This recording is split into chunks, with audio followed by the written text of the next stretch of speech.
Mary's comments and have further discussion. So, How would you like me to, how long would you like me to talk? for as long as you would like. That's dangerous. I'll try to limit myself to about the same amount of time as the other presenters have had. Thank you very much, John. It's been a really fascinating day for me. And I won't try to summarize the conference. I think that would be too much beyond my capacity. There's so many interesting things that have been said. But rather, share with you some reactions, some reflections that have occurred to me over the course of the day. And I will really focus my remarks around the concept of complexity, because I think that this is the biggest takeaway for me, to be reminded of the complexity of the phenomena that we've been talking about, and to talk about the implications of that complexity, both for scholars of international relations and for policymakers, and to have a few recommendations along the way. We began, as you remember, with John's very interesting set of tables on trade and investment flows. What that indicated was that as a result of globalization, there were more and more interactions among more and more countries, and that the volume of those interactions was basically becoming more and more focused on either middle and lower income countries or emerging powers rather than the established and richer powers of the past. Basically what we saw then was that a process of what I would call incomplete or partial globalization was producing these new and more extensive relationships and new actors, but also, I would argue, has been creating greater complexity in terms of the kinds of actors, the variety of interests among them, the different perspectives on values and institutions in the international systems, the complexity of the domestic politics of those actors, and the blend of global, regional, and local identities throughout the system. So that this is really a process in which the world is becoming more and more complex, as a large part the result of globalization, but also the partial and limited nature, which is one of the reasons why it is not having homogenizing effects. Now, as I've said, that complexity challenges both scholars and policymakers, and let me explain what I mean by that. How does it challenge scholars, and I'll include policy analysis as opposed to policy makers in this discussion? There is an understandable tendency in the world of scholarship to simplify, to reduce, a reductionist approach in our attempt to understand. We have a tendency to want to find the key causal factor, to limit the number of variables that we have to consider, to find very parsimonious and powerful explanations and theories. We also have a related tendency to want to take a very complex set of phenomena and to turn them into typologies, to have ideal types, to identify with clarity a more limited number of varieties of the kinds of phenomena that we are trying to understand. As I've said, this is completely understandable. It produces a great deal of insight. It is in some sense necessary. But the more we try, the more complex the world becomes, then the more frustrating our attempts to reduce complex phenomena into simpler, more parsimonious, and more stark explanations and analyses, the more frustrated we may become in the process. A related phenomenon is to make, on the basis of some of these more simplified theories and concepts, unconditional forecasts. We want to have clarity as to outcomes. And so much of our time is spent debating, will the Chinese economy collapse? Will the United States and China go to war? Yes or no? Is there a coming conflict? coming crisis? Will it be this? Will it be that? As opposed to making more sophisticated, conditional, and probabilistic forecasts.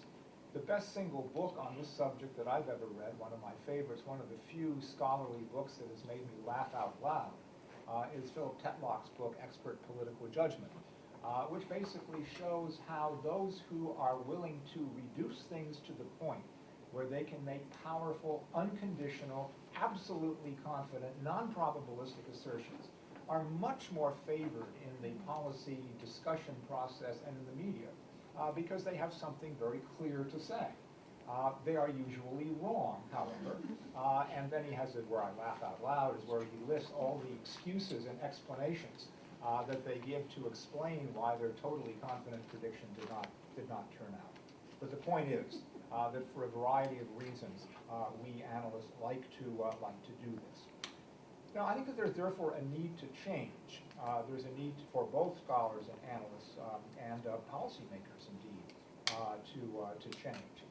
Because what's happening is that then we're identifying more and more puzzles and paradoxes. We've heard that word a lot today. Because reality doesn't fit our relatively simple theories. Our theories have simplified things too much. And therefore there are things that we can no longer understand.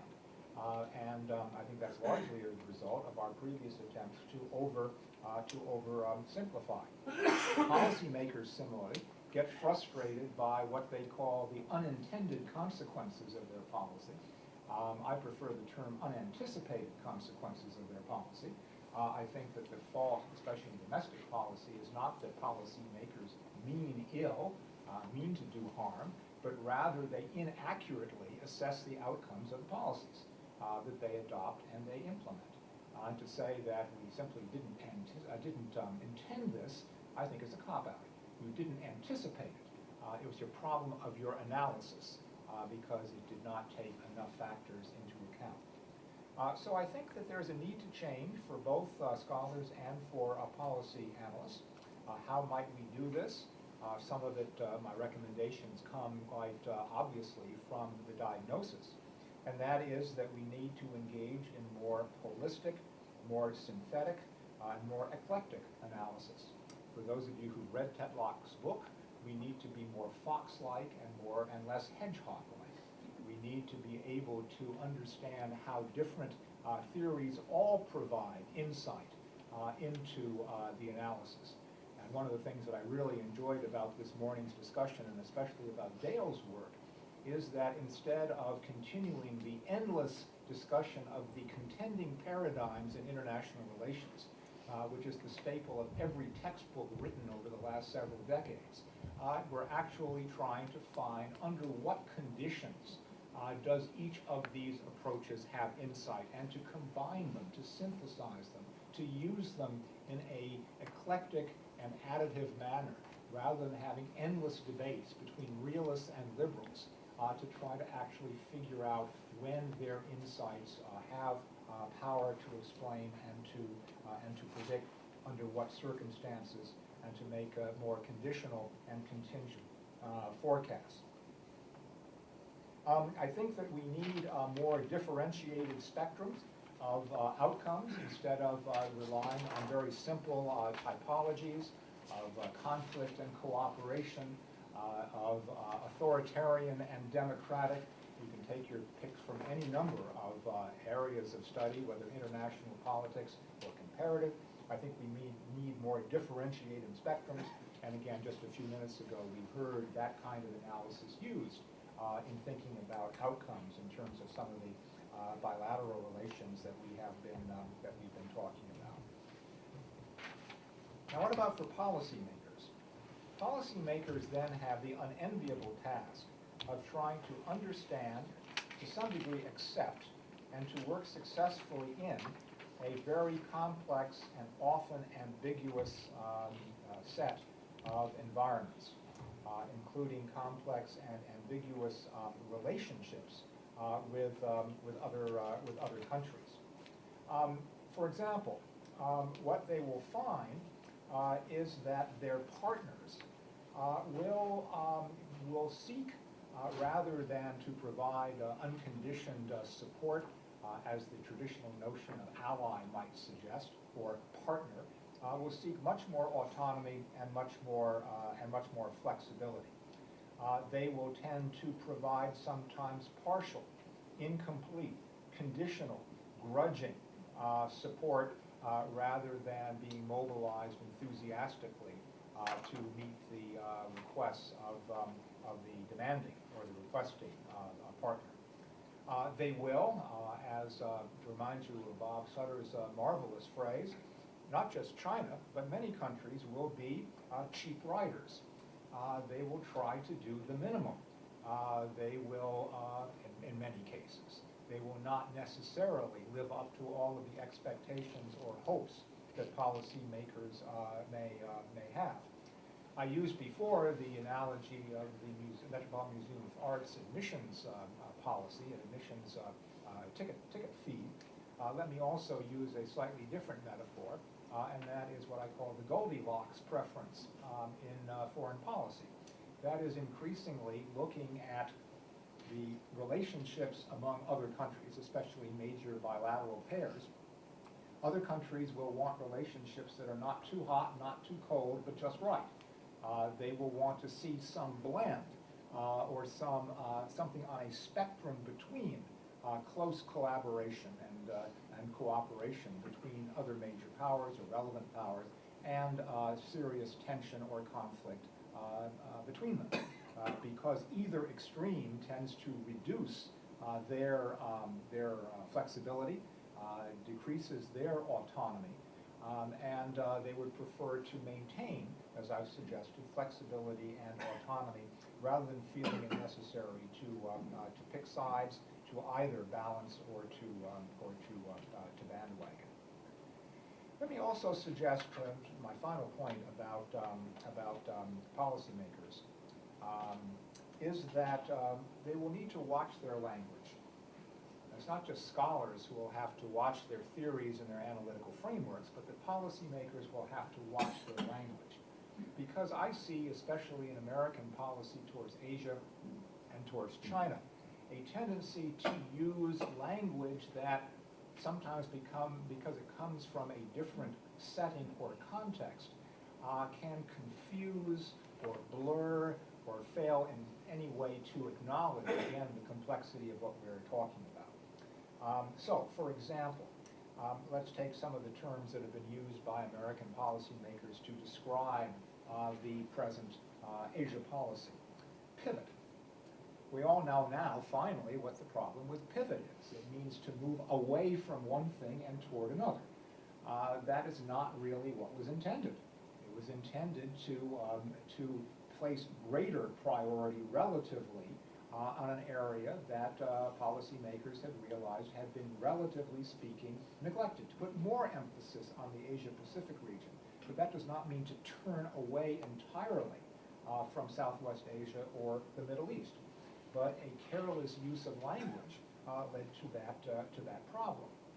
Rebalancing was a little bit better, and basically it was drawn, I'm now told, not from balance of power, international politics, but from finance. You rebalance your portfolio. Accepting that's now how it's understood. The inclusion of the word balance within rebalancing inevitably leads people to say, oh, this is balancing China. It does not necessarily mean that, but the phrase was chosen sloppily. Comprehensive engagement back some years ago was chosen perhaps better to describe our post-Tiananmen emerging policy towards China, but because nobody thought how to translate it into Chinese, it raised the question of what is engagement in English? What does it mean?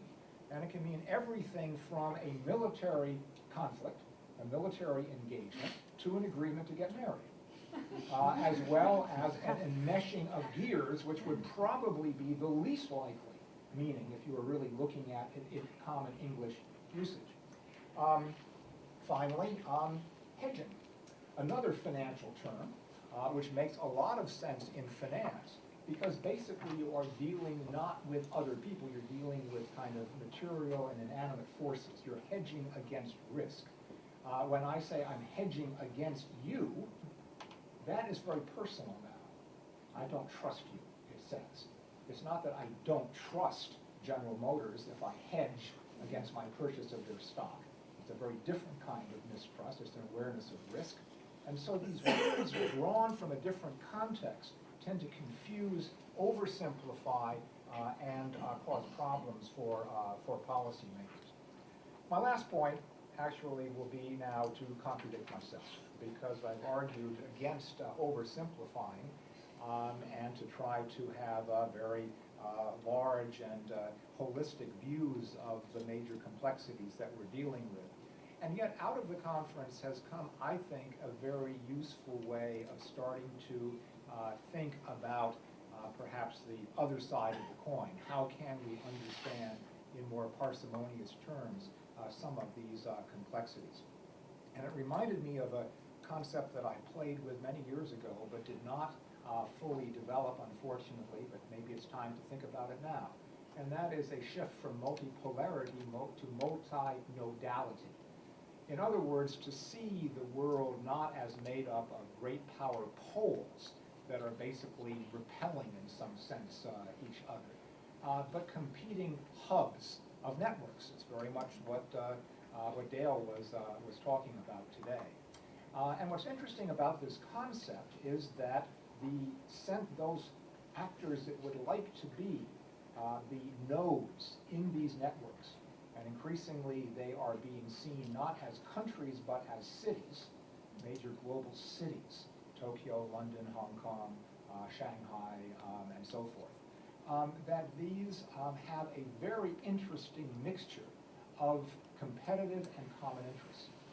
Because basically nodes, you think of competing airline hubs, for example. Airports are now extremely competitive, trying to be a very attractive place for airlines to come and to transfer passengers from one connecting flight to another. Airports are engaged in intense competition for that kind of nodal opportunity. But at the same time, they depend fundamentally, they have a common interest in maintaining the overall viability of the commercial airline industry because they are hubs in that network. They have a common interest in the health of the network and a competitive interest in their place in the network. And so I think that this helps us capture the kind of multiplicity of actors in today's world and this often puzzling and seemingly paradoxical blend of competition and cooperation that we have been talking about all day. How can we explain both of these things? We tend to want to simplify it and polarize it to is it one or the other? It is simultaneously both. I think that Dale's discussion of this idea suggested two of the big questions we'll want to ask looking forward. What he suggested is that countries or cities will try to compete to be the centers of these networks that want to be hubs. But then the question will be, what kind of network are they creating? Are these basically inclusive or exclusive networks?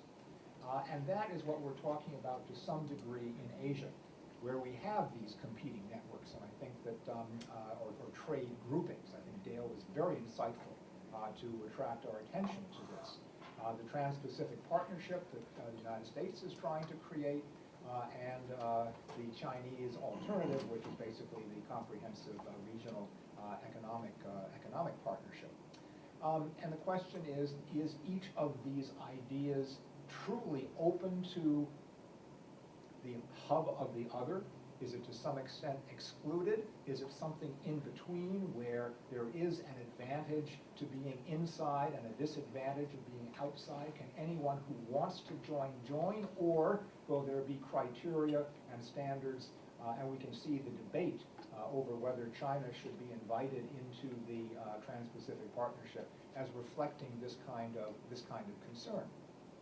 The other question, which I think is particularly interesting in terms of cities and metropolitan areas trying to reinvent themselves, is how many hubs can the world economy actually support? Can every city be a hub? And we're seeing now cities, some of them almost desperately trying to reinvent themselves. Can they all be hubs? Hubs of what? Or is there some kind of limit as to the numbers that can play these roles in various areas? And how do we decide whether we have sort of fulfilled that quota, or whether there are still opportunities? So that there will be competition within, I believe, some kind of vague and difficult to assess constraints in this regard. So in other words, what I've suggested is that the world has become much more complex. I have been reading newspapers every morning my entire life, a relatively harmless and hopefully productive habit. And what I find now is, maybe I'm getting old and my brain is getting weaker, but the complexity of what I read, the phenomena are now so complicated, so interactive, so interrelated, that I just feel overwhelmed every morning. How can I sort all of this out? That complexity defies our attempts as human beings, as scholars, as policymakers, to make them understandable through simplification. And we have to develop the capacity to think in a more holistic, as I've said, more conditional, contingent, and probabilistic way. At the same time, while understanding the limitations of reduction, I think we've begun to identify here a very promising simplifying framework. It will have the costs of simplification, I'm sure, but it will also have the benefits of simplification. And that's the idea of seeing the world as a set of economic, financial, and perhaps artistic, cultural, other networks organized around hubs, with the question of the competition and the cooperation among the hubs, and the further question of how many networks can be supported in a world operating constraints of time, space, and financial resources. So I'll stop there. That's my thoughts for the day. Thank you all for stimulating me to think about it. Thank you. I'd like to open up the floor. We have maybe 5-10 minutes. All right, so I'm going to just make a quick comment and ask Gary a question. So the idea of multimodality and moving towards cities as hubs, I think, reflects a certain reality that I find very compelling. But I want to ask two questions. One is that for a project like this, moving to cities, I mean, I think we all agree that states are not about to go away, and that states still play a crucial role in terms of international relations. So I'm a little bit reluctant to go there, considering how far we're already trying to move things. But my real question has to be on the idea of multimodality, because as I understand, and here I'm looking for a better metaphor than what I've been able to come up with. I think the problem that, I actually think that Dale and my differences are a lot more terminological than they are substantive. And I think so multimodality, I use sort of matrix. I think the problem that Dale has with that is it doesn't account for China rising. It doesn't account for the levels of hierarchy between states. It suggests more of there was a question about how many nodes are there, and are all the nodes the same, or are they different? Surely it's the case that China is becoming a more important node than other countries. And so it would be really helpful to come up with a metaphor that captures some of that element of hierarchy, and maybe even the contingency of the hierarchy, because I think that we don't know exactly how it's all going to shake out. That's part of the complexity that we're dealing with. Well, that's a good terminological question. I don't think there's anything inherently in this idea that prevents you. First of all, of course, you can regard countries as hubs if you want. That's, again, to say that cities or countries rather than cities, that then simplifies it, reduces it down, right? But again, this is a necessary thing to do sometimes. So of course you could think of countries as hubs, and particularly for some kinds of power and interactions as opposed to others. I don't think there's anything inherent in the idea of multimodality that implies equality, though I can see why there's the problem. In other words, by talking about multipolar, somehow the idea is that they're all kind of the same. And of course they're not. And the whole notion of traditional international political theory is to understand what the impact is when you have not just a lot of independent actors, but they have different interests, changing interests, different values, rising and falling in relative power.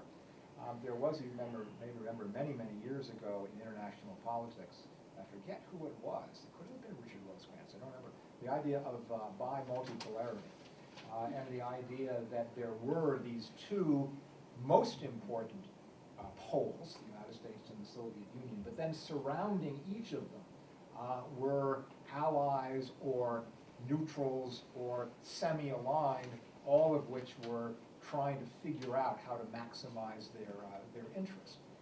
So maybe it's the idea that multi suggests a greater level of equality than I certainly meant to imply. But I think coming up, again, one of my points, coming up with the right terminology is going to be extremely important. I said it for policymakers. I guess it applies to analysts as well. Yeah.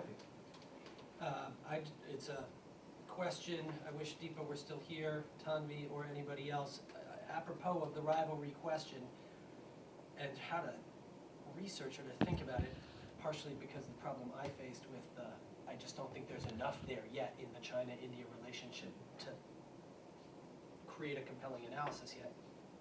But timescale, right? So we started out with a conversation at what point today about the interpretation of the Japanese government taking over the islands and what did that do.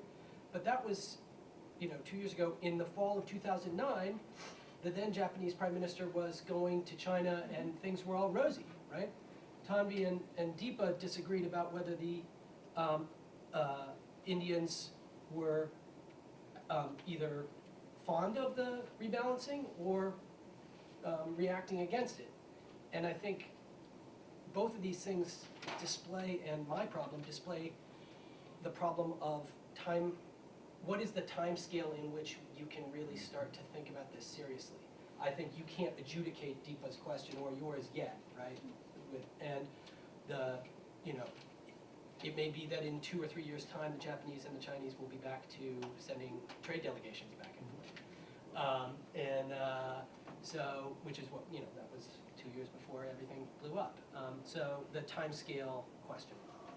So to me, what does that say about how we can read sort of relationships, right? That is, that they're not only sort of complex in the sense of complex in terms of at any particular point in time, but they're also dynamic. They're in that sense, I don't know if unstable is quite the right term, but they're dynamic and changing all the time. And so for me, I mean, it makes it more, and there are a lot of reasons that they change. It may be domestic reasons, it may be third parties are acting in a different way, it may be some sort of event. But it does seem to me that is another element of the complexity that we have to deal with, and the ambiguity then. Therefore, I guess what I'm pushing is a reluctance to read sort of single, unique responses to particular configurations of circumstance. But, and I think that both the timescale issue, but also kind of all the complexity means it could be destabilizing, but it also gives to policymakers, gives you space to actually shape things, so it's not kind of predetermined, it's going to happen a certain way.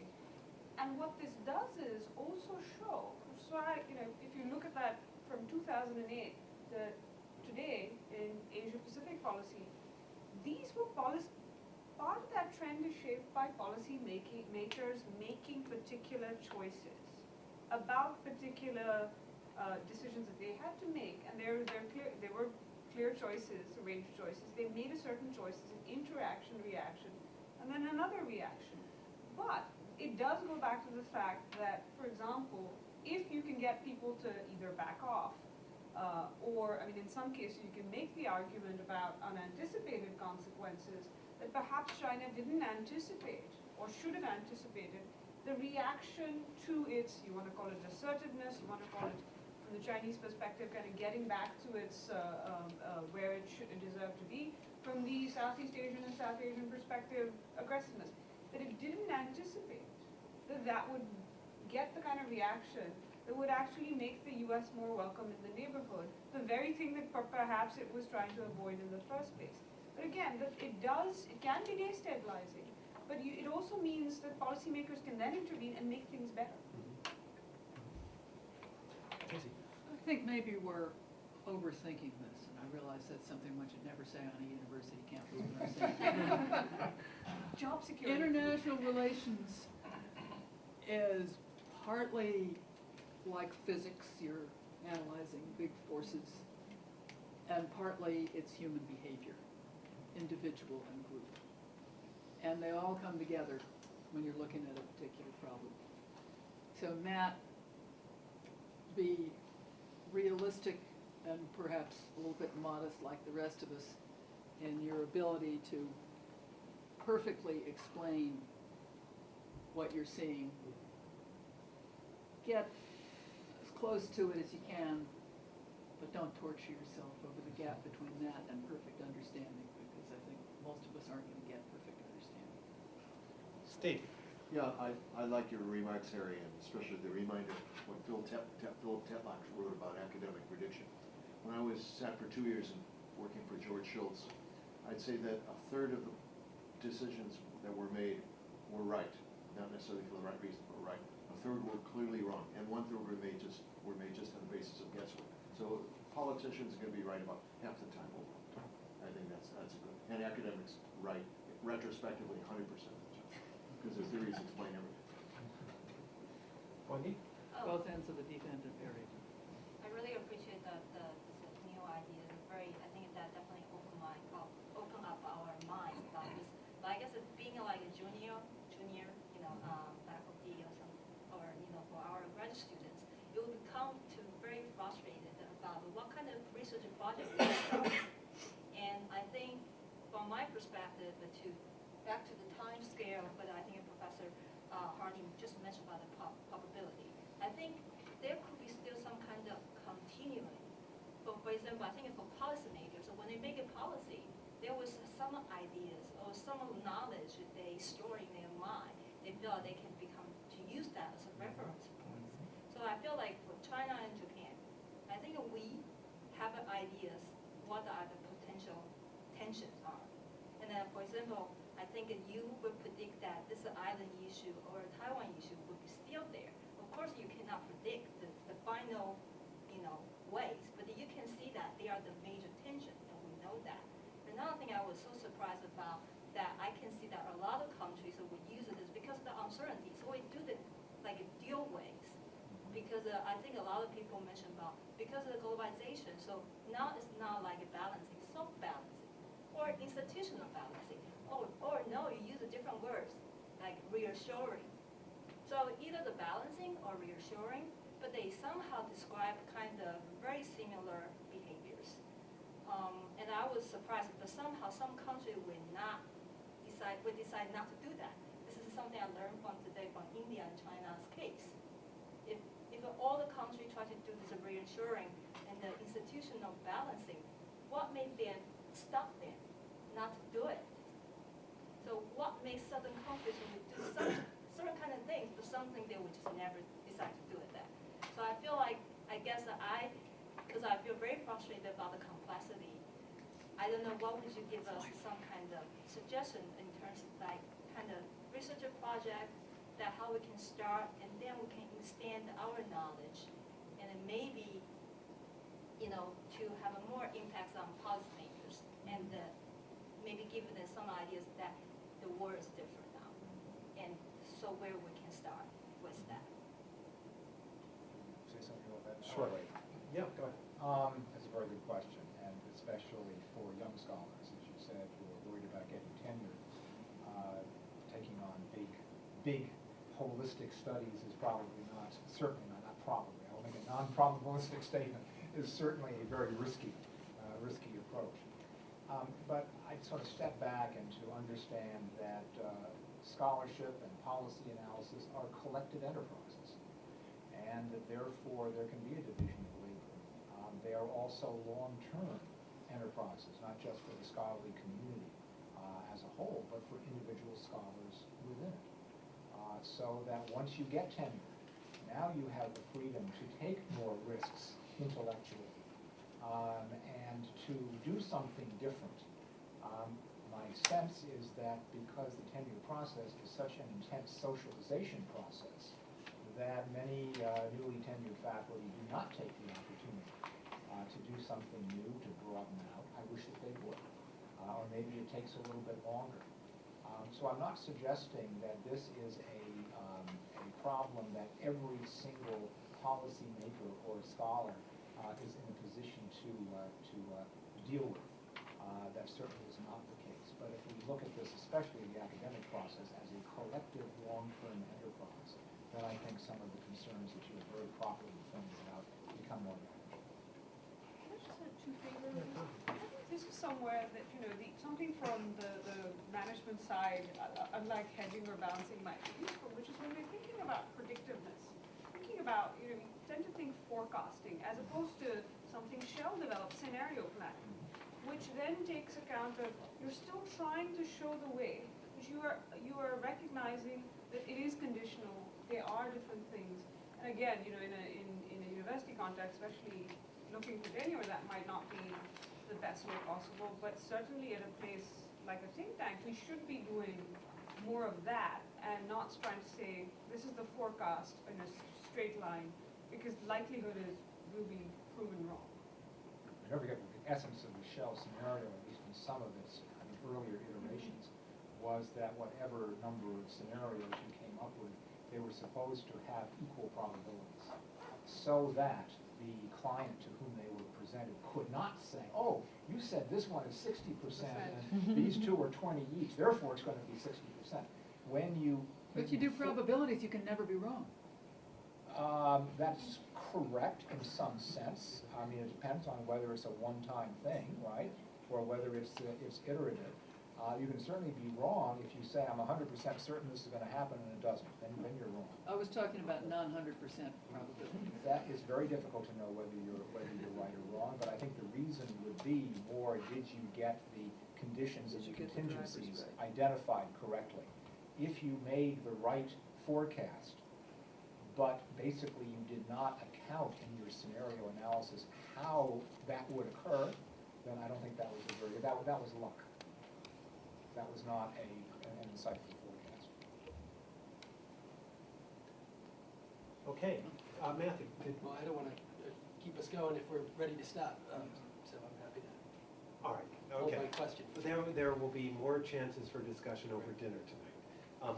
So then let me just conclude by saying the goal of this conference or workshop was in fact to have a dialogue that would, and papers and discussions that would lead to the production of both an edited volume, and actually we have an offer from Security Studies to review papers for a special issue. Okay, so I must say that I am more enthusiastic about the possibility for that after the end of our conference than I was before our conference. And so that's actually, I think, a good thing. You will be getting from me a rapporteur's report based on the proceedings and some discussion of how I think your papers or presentations could fit into sort of a more coherent volume, right? And we'll, at that time, have a good sense of what's a realistic deadline to get those things in. But it will be sometime this summer, by no doubt, and I will make a commitment to try to get that rapporteur's report and my comments by the end of March, okay? The end of March. The end of March, right? In other words, a month. In other words, a month from now. It may be before that, but I think I can get it done by then, all right? So, I want to say we have really an eclectic group. We have scholars, we have practitioners, we even have scholar practitioners And that's been great. We've had our differences, which I think have been illuminating. We've had our provocative comments, which have been stimulating. So I want to thank everybody for their participation, and remind those that are going to be around that we have dinner tonight, and we'll look forward to having more discussions at a casual, informal setting tonight. Okay, thank you very much.